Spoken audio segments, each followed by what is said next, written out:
big issues in our sights in today's show. The local option gas tax in Duval County. The proposal to raise the tax is getting the full debate in City Council.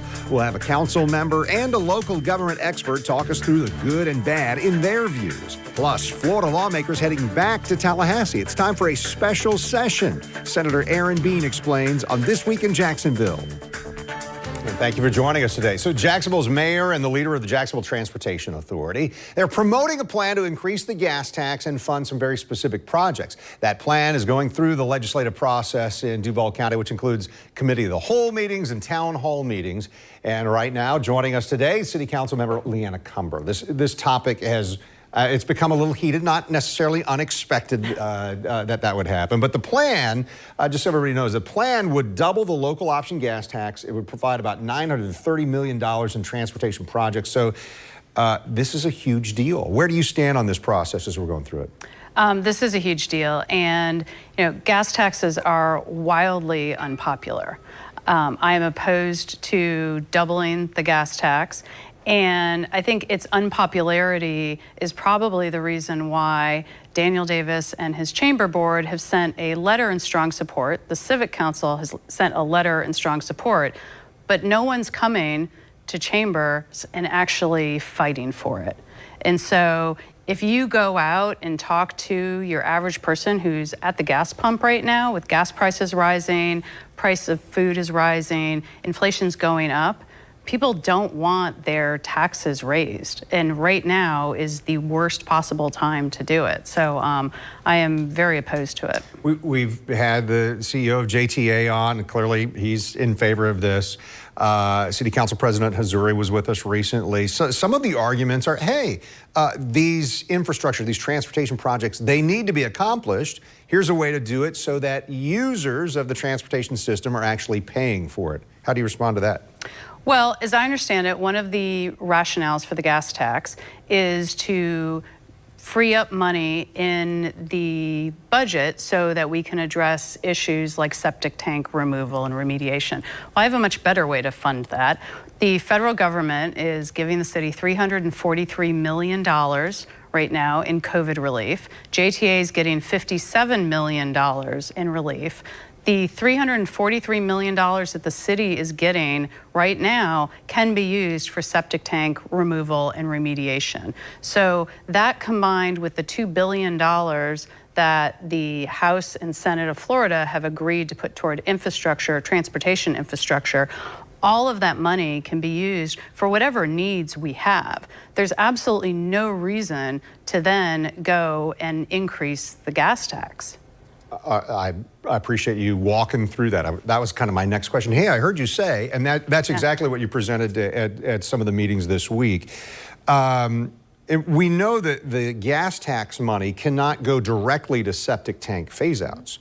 So that other way to fund this, would that be enough money? Because what we're seeing is the septic tank phase-out, boy, it's expensive. There's a lot of money that has to be invested there to get those neighborhoods off septic tanks, right? That is correct. And if we put $200 million of the $343 million of federal funds that we are receiving, we could address the next 4 groups of septic tank removal. That would take JEA about the next 15 years to complete. So even if you have the money, it doesn't mean that you have the resources, the people, the engineering, and so forth to do the septic tank removal like that, or to build the roads or what have you. You still have to have, you can put as much money into a bank account as you want. It doesn't mean that you have the people to actually build the infrastructure and do what needs to be done. So we certainly have plenty to address the issues that we have today. And I don't think that the people who are going to be most impacted by the gas tax, it's a regressive tax. It's one of the most regressive taxes out there, which means the people who are hurt the most by it are poorest people in the city and gig workers. People are Uber drivers, are Lyft drivers, are delivery drivers, all those people who spend their days and they spend their jobs in their cars. And so, if you're going through a tank of gas a week, and you are on the lower income, then that 6 cents is going to make a huge difference in your take-home pay. And it's just, to me, it's pure insanity to not take what the federal government is giving us and then what's available on the state side and have whatever needs we have addressed that way. So this argument never worked with my mom when I tried it, but hey, everybody's doing it. I mean, Duval County is one of the few counties, especially our size, that doesn't have that maximum of the local option gas tax at 12 cents. So why shouldn't Duval County, why shouldn't Jacksonville benefit from that opportunity, if you will? Well, St. Johns County is still at 6 cents. Florida has the average taxes in Florida, gas taxes in total, are some of the highest in the country. We're number 8 in the country for the highest taxes in gas tax. And so why would we just continue piling on? And again, in a city where we have been seeing so much growth and people are leaving Connecticut, New York, California to come to Florida. Why? One, because we're open. Taxes are a part of it, right? And taxes are low. And people don't come here to then say, oh, increase my tax for no reason. At this point, there's no discernible reason to actually do it. We are flush with cash. Luckily, we're not Ohio, where we're giving out $1 million to people who are getting COVID vaccines in a lottery using the COVID money, but we have needs that we can put that money toward. And so why are we not doing that? Instead, we're going and asking the people who can least afford it to help put money into the coffers that we just don't need right now. So let's wrap up here. Got about a minute left. I know one of the things that's been a big talker is Skyway. Part of this money, the biggest part of that money would be to renovate, recreate, recraft what the Skyway is and make it this U2C or ultimate urban connector. How do you feel about that? I know there was an amendment that you actually opposed, but it would say, hey, we're going to give less money to that part of the project. Correct. So I do not support $1 going to the Skyway. I opposed that amendment because what we did do is approve $240 million to go into the existing structure. There's no extensions, the existing structure. And to me, it took us 45 minutes to approve $240 million into the Skyway when it took us 3 months to say no to a $250 million assist for the development of Lot J, which would actually, whether you like it or not, at least it would have given us something in tax revenue and more downtown development. So for a variety of reasons, I could go on for hours about why the Skyway is not the place that we should put that money. Yeah, I appreciate it. There's a lot to talk about, and I appreciate hearing some of your opinions this morning. Councilmember LeAnna Cumber, thank you. Thank you. All right, so just ahead, we're staying on topic here. Government expert Chris Hand is joining us, the author and local attorney. He'll give us his view on the gas tax proposal. That's next on This Week in Jacksonville.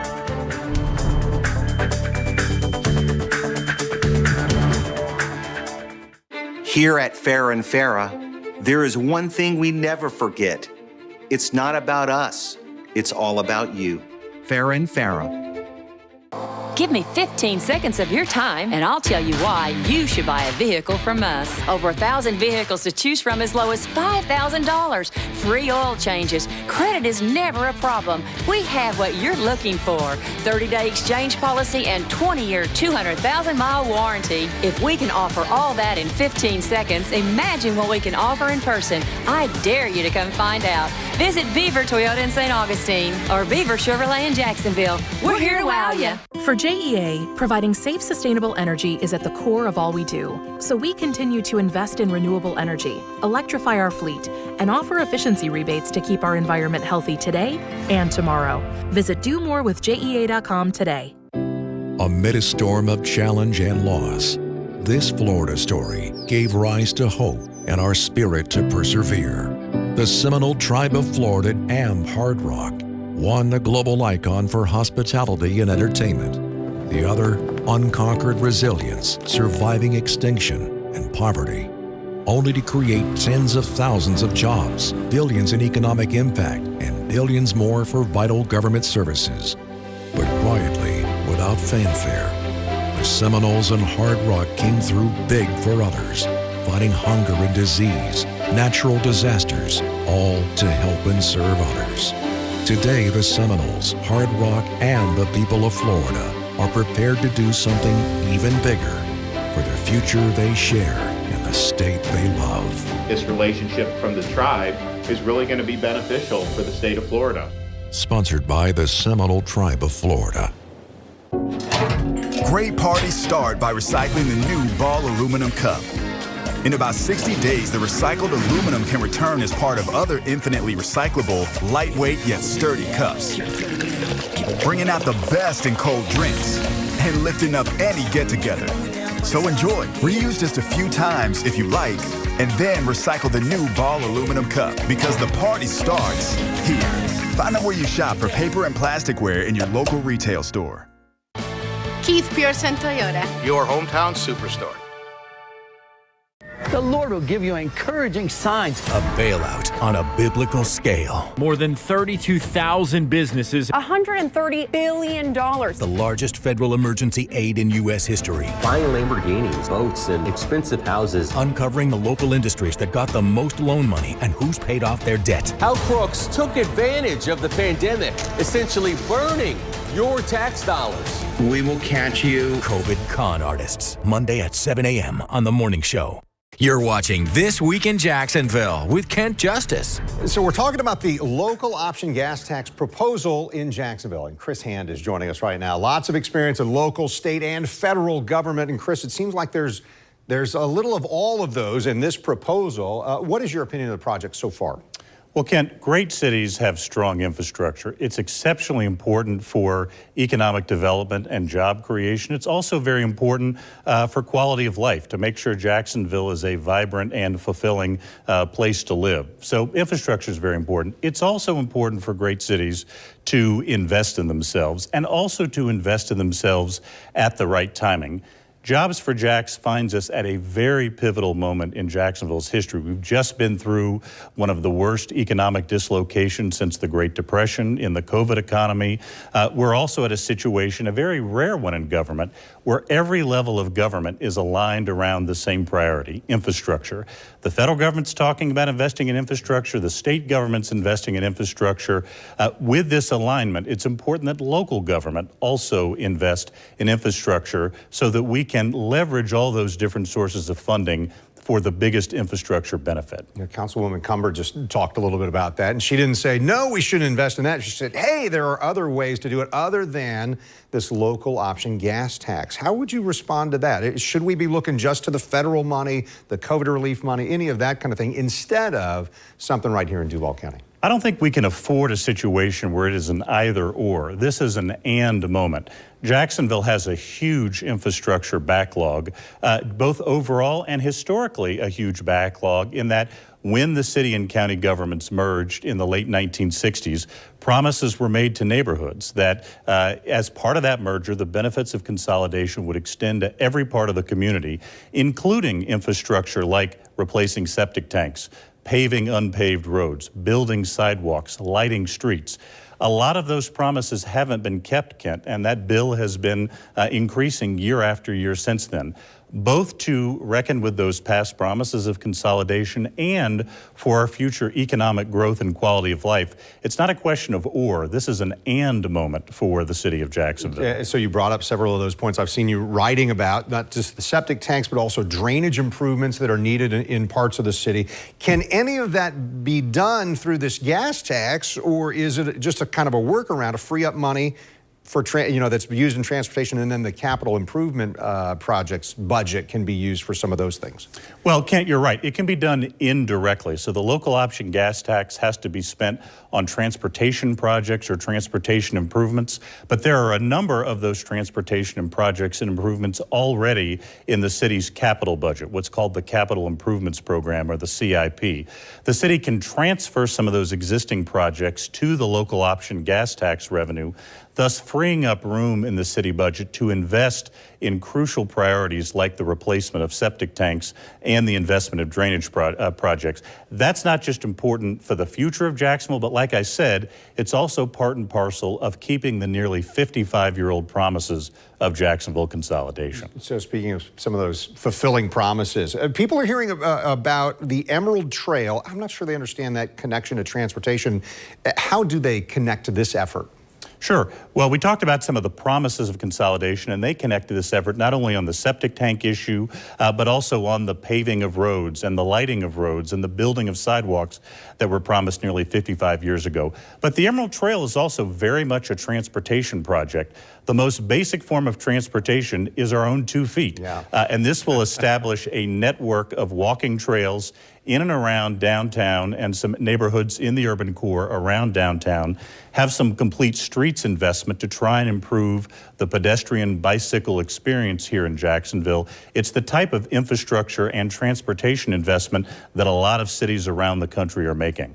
So that other transportation component we just talked about with Councilmember Cumber, Skyway. What do you think about this? I know it's one of the amendments that was seen this week. It cut funding to renovate and kind of reimagine what the Skyway would be, and it'd be this U2C. How do you feel about that? Well, first of all, this is exactly what the city council process does. Takes a proposal, makes amendments to it, and produces a final version.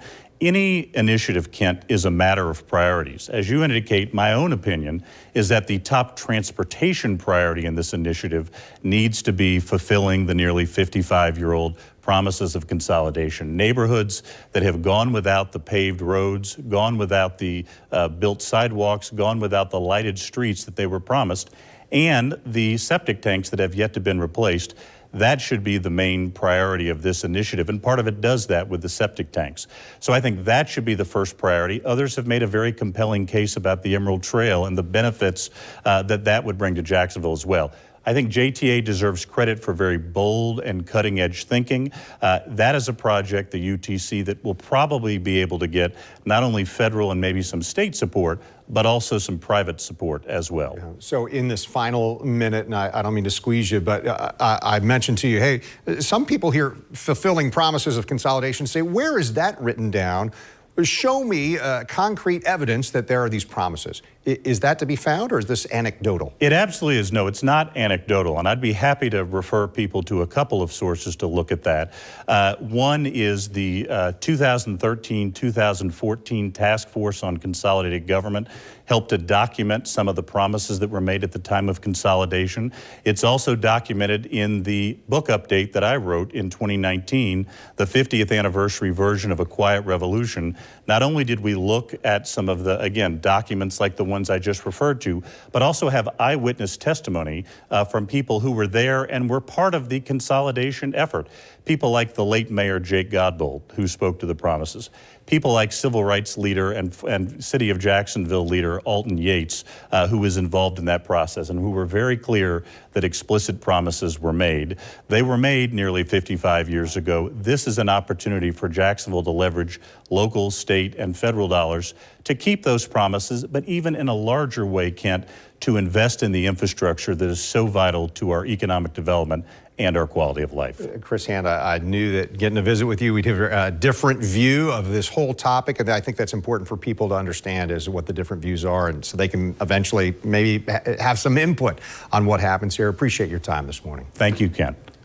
So coming up, Aaron Bean is going to join us. The longtime state senator from Nassau County in Jacksonville weighs in on the upcoming special session. That's coming up on This Week in Jacksonville next.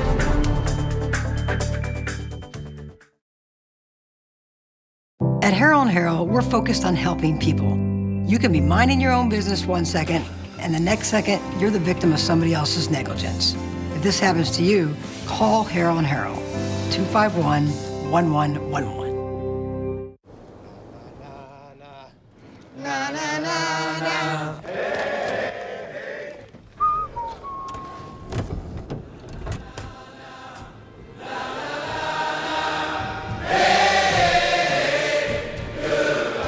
The world's first 6-function multi-pro tailgate, available in the GMC Sierra. Current eligible GMC owners get over $5,200 purchase allowance on 2021 Sierra light-duty crew cab models when you finance through GM Financial. I'm Lydia, and there's more to me than HIV. There's my career, my cause, and creating my dream home. I'm a work in progress. So much goes into who I am. HIV medicine is one part of it. Prescription Dovato is for some adults who are starting HIV-1 treatment or replacing their current HIV-1 regimen. With just 2 medicines and 1 pill, Dovato is as effective as a 3-drug regimen to help you reach and stay undetectable. You can take Dovato any time of day, with food or without. Don't take Dovato if you're allergic to any of its ingredients or if you take dofetilide. Hepatitis B can become harder to treat while taking Dovato. Do not stop Dovato without talking to your doctor, as your hepatitis B may worsen or become life-threatening. Serious or life-threatening side effects can occur, including allergic reactions, lactic acid buildup, and liver problems. If you have a rash and other symptoms of an allergic reaction, stop taking Dovato and get medical help right away. Tell your doctor if you have kidney or liver problems, including hepatitis B or C, or if you are, may be, or plan to be pregnant. Your doctor may prescribe a different medicine than Dovato if you plan to be pregnant or if pregnancy is confirmed during the first trimester. Dovato may harm your unborn baby. Use effective birth control while taking Dovato. Most common side effects are headache, nausea, diarrhea, trouble sleeping, tiredness, and anxiety. So much goes into who I am and hope to be. Ask your doctor if Dovato is right for you. In America, the future belongs to everyone, so we built the trucks of the future for everyone. Ford Ranger, F-150, and Super Duty. With available drive modes, they're built to get through any environment, because the trucks of the future are built for America. Ford Trucks. Drive one today. Now get $6,000 in total savings on the 2021 Ford F-150. That's an offer built for you. Only at your local Ford dealer. People don't trust the justice system anymore. But trust this. If you have the truth on your side, there isn't a big insurance company or corporation on the planet that can match the power that the justice system has for you. Call Farah & Farah. You're watching This Week in Jacksonville on Channel 4. In this segment, we're joined by Aaron Bean, state senator representing Nassau, part of Duval County's Senate President pro tempore, and in the legislature since 2012 in the Senate, a member of the House from 2000 to 2008. So, Senator Bean, we know a special session starts this Monday. Governor's already made a deal with the Seminole tribe. So what's going on here? Is this already a done deal? Is this formality stuff in Tallahassee? Kent Justice, first of all, it's great to be with you. I feel like I'm in the winner's circle when I get to come drive to the studio and meet with you. Kent Justice, you're right. We are going to go to special session starting this Monday. And it's not a done deal. It's not a done deal at all. There is a wrinkle. First of all, the compact says this. The Seminoles can already gamble already, authority given to them by the federal government. They say, Florida, if you give us an exclusive and limit gaming everywhere else, we will share the revenue we already get to enjoy with you. And so that's a big amount of money. Some estimate $500 million to $1 billion a year. That's where we are. But the wrinkle is this. The wrinkle, I tell people, if you want to limit gambling, then you're for the compact because that's, in a sense, what it does. But the wrinkle is this. There is sports book betting. And some have argued that is an expansion of gaming to bet on your favorite sports team as well as fantasy sports, and to do that on a cell phone, on an app. The other side will argue the servers that actually are running that are on tribal lands. That is going to be a sticky wicket issue, and both sides are going to debate whether it is an expansion of gaming or not an expansion of gaming. The governor has already signed the agreement. The Seminole tribe has signed the agreement. It's up to the legislature by a simple majority to endorse that agreement. All right. So how long will that last? Is it just 1 week, or is there a time limit on this special session? Special session is given to be a week. So we'll start on Monday. It goes to Friday. It could end early, much like regular session. It's a special session is only, there's parameters given, and it only deals with the compact and other. Just this topic, right? Just that topic. That's exactly right. So here's a new topic for you. I understand. I read that you had called 2021 one of the best legislative sessions Northeast Florida has ever had. So tell us, give us your view. In what way? How was this a great session for Northeast Florida? Kent Justice, first of all, thank you for reading my tweets or reading whatever I said that. It truly has been a dynamic session. I think our delegation has matured. Our delegation has learned how to play the game. So in terms of budget items that were brought back to the district, once the budget comes out and passes the governor's desk, you're going to see millions for roads, millions for health care, millions for mental health care that we haven't seen, millions for the environment. We've got money for resiliency and flood mitigation. We've got millions for, and this is something that City Hall and Mayor Curry's team partnered with the delegation on bringing back money to unhook or hook up septic tanks. We've got a problem with leaky septic tanks, millions of dollars. And once that comes out, you'll see. I want to go back, Jim King. I was a House member when Jim King had a session. I think that was 2004. And not since then have we had a session like it. Jim King, under his leadership, restructured the school funding formula that up until that time severely hurt Northeast Florida and Jacksonville. Jim King set the record straight and made it equal to that Jacksonville and surrounding areas did as well. So since that time, this session has been dynamite, particularly too, Kent. We came into this session because we have to pass a balanced budget with massive reductions to health care, massive reductions to across the board, and we were able to restore those cuts. So I credit the delegation from both sides of the aisle. My colleague Senator Gibson, who's a Democrat, I'm a Republican, as you know, but both members of houses and parties really came together to protect Jacksonville and all of Northeast Florida. So, and we spoke with Senator Gibson last week, and so let me wrap up here. I saw something this week. The governor was in town. Tuesday this week, Governor Ron DeSantis in the area. He was at Christ the King Catholic Grade School in Arlington, and we've got video here. Over the shoulder of the governor is Senator Bean. Yeah. Senator, I think you're taking a selfie there. Guilty. Yeah, there it is. Yeah, there it is. Guilty as charged, Kent Justice. Who knew there was a camera watching me? There were like 5 of them pointing right at you. Yeah, so much for getting away with that. I thought I could take a picture. It's a pleasure, literally and figuratively, to stand behind Governor DeSantis. I've had the best time with that photo. We got your back, Governor DeSantis. Literally and figuratively. He has just been a dynamo. We're going to run out of time here in 15 seconds or less. 15 seconds. This governor, under his leadership, has kept Florida open. We are the envy of the nation. Our state is leading the way and just doing tremendous things. People in other states, some states don't have their schools open, Kent. We'll talk to you right after the break, Kent Justice. Yeah, we're going to take a break for a whole week. Okay. Thank you so much for being here with us, the Senator. Rick Mullaney will be back with us next week as well. We're drilling down on that Emerald Trail as part of the local option gas tax proposal. We also have Mayo Clinic's CEO with us on the schedule. This Week in Jacksonville airs each Sunday morning at this time. Thanks for joining us.